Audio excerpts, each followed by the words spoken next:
Number 14, lot S92, is a 1970 Dodge Challenger with a 440 cubic inch V8 engine, an automatic transmission, and vintage air conditioning. And it sold for $52,800 on Saturday, June 6th. And I'll read from the Mecum website. Odometer reads 6,015 miles.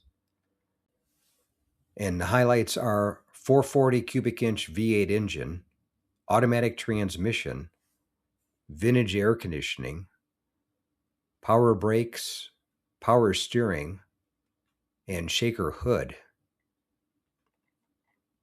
And this one was originally a 318 car that somebody added the 440 engine and the shaker hood, which isn't a bad combination.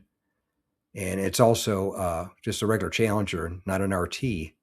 So they added the RT stripes to it as well and have the nice Magnum 500 wheels. So it definitely has a good look to it. That's for sure. Thanks again for watching. I appreciate it. And by the way, here's a couple of videos of the 700 plus videos that I have on my channel, Car Finder. This will take you over to my page, and you can take a look at any of the videos that are there that look good to you. But thanks again for watching, and we'll see you on the next one.